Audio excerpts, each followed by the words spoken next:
বিসমিল্লাহির রহমানির রহিম। ভাই ও বোনেরা, যে যেখান থেকে আমাকে দেখছেন এবং শুনছেন, আপনাদের সবাইকে আমার সালাম, আসসালামু আলাইকুম। আশা করি আপনারা ভালো আছেন, আমিও ভালো আছি। UK property gossip by Tasmina YouTube চ্যানেলের পক্ষ থেকে জানাই শুভেচ্ছা।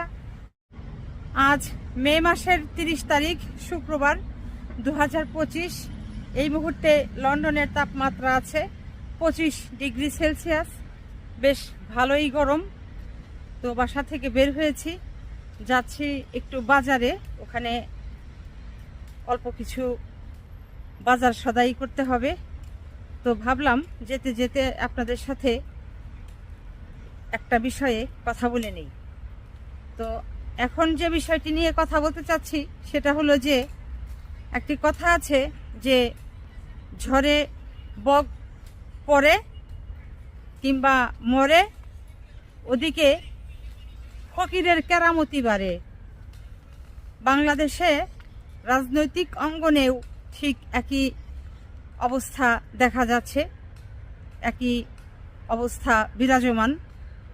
কথাটি বলছি এজন্য যে আপনারা একটু খেয়াল করে দেখেন যে গতকাল ভারতে পররাষ্ট্র বিষয়ক মন্ত্রণালয়ের একজন মুখপাত্র, যার নাম রণধীর জয়সওয়াল, তিনি সাংবাদিকদের প্রশ্নের জবাবে যেটি বললেন যে বাংলাদেশে একটি সুষ্ঠু নিরপেক্ষ নির্বাচন প্রয়োজন। ওই একই দিনে লন্ডন থেকে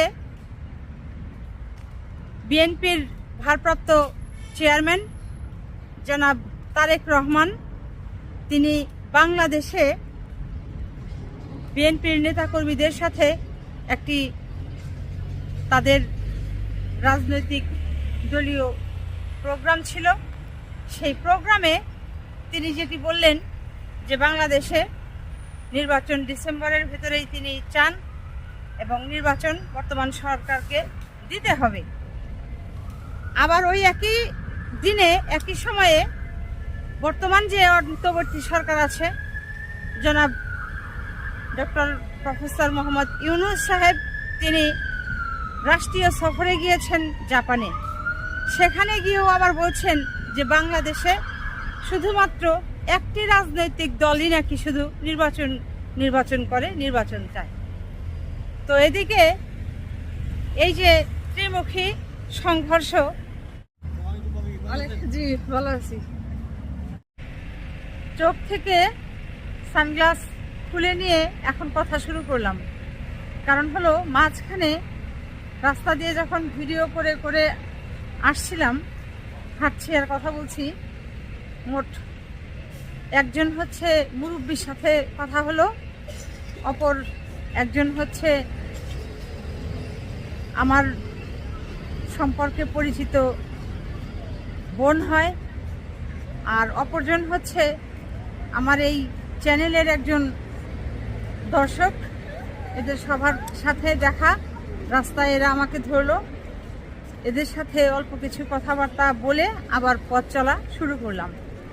তো চোখে সানগ্লাস দিয়ে তো আর মানুষের সাথে কথা বলাটা কেমন যেন আমার কাছে মানে একটু ওই ভালো লাগে না আর কি। যে কারণে ভাবলাম যে যা খুলেছি আপাতত আর পরবো না।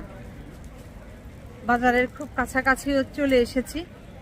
তো যা হোক, যে কথা বলছিলাম যে বাংলাদেশের জনগণের একটা অংশ যারা মনে করছে এই যে একই দিনে ভারতের পররাষ্ট্র দপ্তরের একজন মুখপাত্র রণধীর জয়সওয়াল, তিনিও বাংলাদেশের ডিসেম্বরের ভেতরে নির্বাচন নিয়ে কথা বললেন। ওদিকে আবার লন্ডন থেকে বিএনপির ভারপ্রাপ্ত চেয়ারম্যান জনাব তারেক রহমান সাহেব তার বাংলাদেশের নেতাকর্মীদের সাথে ভিডিও কনফারেন্সে কথা বলার সময় তিনিও ডিসেম্বরের ভেতরেই নির্বাচন চান এবং দিতে হবে, এরকম এই জাতীয় কথা বললেন জোর দিয়ে। তাহলে এই বিএনপি আর ভারত আবার মিলে গেল কিনা? আবার ওই একই সময়ে যেটি বলছিলাম যে রাষ্ট্রীয় সফরে ডক্টর মোহাম্মদ ইউনূস এখন জাপানে আছেন, সেখানেও তিনি বলেছেন যে বাংলাদেশে একটি মাত্র রাজনৈতিক দল শুধু নির্বাচন করে, নির্বাচন চায়। তিনি তাদের নাম উল্লেখ করেননি। তো এখানে একটা জিনিস আসলে মনে রাখতে হবে, এই বিএনপি বাংলাদেশে সুষ্ঠু নিরপেক্ষ নির্বাচন শুধু অন্তর্বর্তী সরকারের কাছে যাচ্ছে না। গত 16 বছর ধরেই এই দলের শীর্ষস্থানীয় নেতা থেকে শুরু করে দলীয় যত নেতৃবৃন্দ আছে সকলেই সুষ্ঠু নির্বাচন বাংলাদেশে চেয়ে আসছেন। এটি তাদের একটি যৌক্তিক দাবি। অপরদিকে বাংলাদেশে বর্তমানে শুধু বিএনপি নির্বাচন চাবে কেন? বাংলাদেশে মোট 52টি রাজনৈতিক দল তারা এখন নির্বাচন চাচ্ছে। তো ওই যে একটা কথা আছে যে সব মাছেই শ্যাওলা খায়, কিন্তু নাম পড়ে গিয়ে ঘাইরা মাছের। বিএনপির অবস্থা হয়েছে কিছুটা ওই রকম। 52টি রাজনৈতিক দল নির্বাচন চায়, সেটি নিয়ে কথা না। এই বিএনপি চায়, সেটিকেই সবাই একেবারে সুতার ভিতরে একটা গিট্টু দিয়ে কথাগুলো চালিয়ে দিতে চায়। যা হোক, এটি মোটেই আসলে সমীচীন নয়। চলে এলাম পপুলার ক্রিস্প স্ট্রিট মার্কেটে। এখন মার্কেটের ভিতরে ঢুকে পড়ব। তো বাংলাদেশের জনসংখ্যার একাংশের যে ধারণা, আপনারা ভাই বোনেরা যেটি মনে করছেন বিএনপি এবং ভারত মিলে গেল কিনা, এটি মোটেও না। এই ভারত এবং শেখ হাসিনা মিলে যে নীল নকশা করেছে, সেই নীল নকশায় এই জিয়া পরিবার কি পরিমাণ ক্ষতিগ্রস্ত হয়েছে সেটি আপনারা জানেন। আজ 30শে মে, আজ থেকে 44 বছর আগে ভারত এবং শেখ হাসিনার নীল নকশায় বিএনপির প্রতিষ্ঠাতা নেতা বাংলাদেশের রাষ্ট্রপতি জিয়াউর রহমান তিনি হত্যার শিকার হয়েছিলেন এবং পরবর্তীতে এই ভারত এবং শেখ হাসিনার যৌথ প্রযোজনায় নীল নকশা বারবার এই জিয়া পরিবারের ওপর হানা দিয়েছে, বাংলাদেশের জনগণের ওপর হানা দিয়েছে। এটি আপনারা ভালো করেই জানেন। সবশেষে কি হলো? অনেক কিছুই হয়েছে। তার মধ্যে কয়েকটি হলো যে বেগম খালেদা জিয়াকে বৃদ্ধ বয়সে জেলে আটক রেখে তাকে মৃত্যু পথযাত্রী বানিয়ে দিয়েছে। তারপর তার আগে এই শহীদ প্রেসিডেন্ট জিয়া রহমানের ছোট পুত্র আরাফাত রহমান কোকোকে পৃথিবী থেকে বিদায় করে দিয়েছে। তারপর আর কি হলো? বিএনপির ভারপ্রাপ্ত চেয়ারম্যান জনাব তারেক রহমানকে এমনভাবে শারীরিকভাবে নির্যাতন করেছে যে তার জীবন প্রায় শেষ হয়ে গিয়েছিল। বাঁচে কি মরে এরকম একটা পরিস্থিতির মধ্যে তাকে ফেলে দিয়েছিল।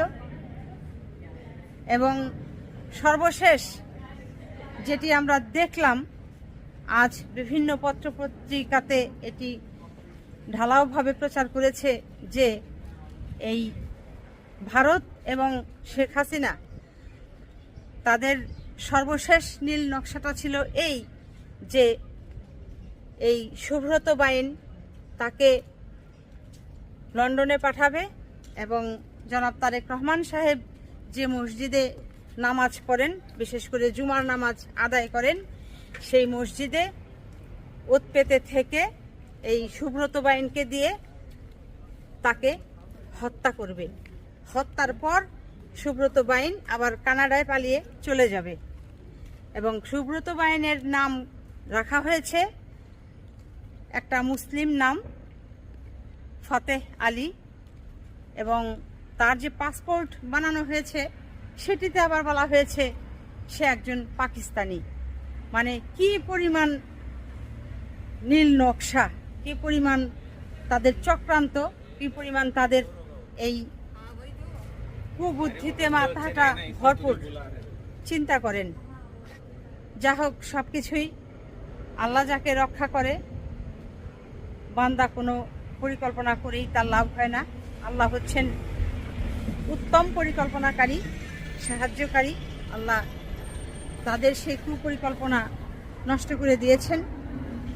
জিয়া পরিবারের সদস্যদের প্রতি আল্লাহর সাহায্যের হাত বাড়িয়ে দিয়েছেন, এটি হচ্ছে বড় কথা। তো যা হোক, আজ এখানেই শেষ করব।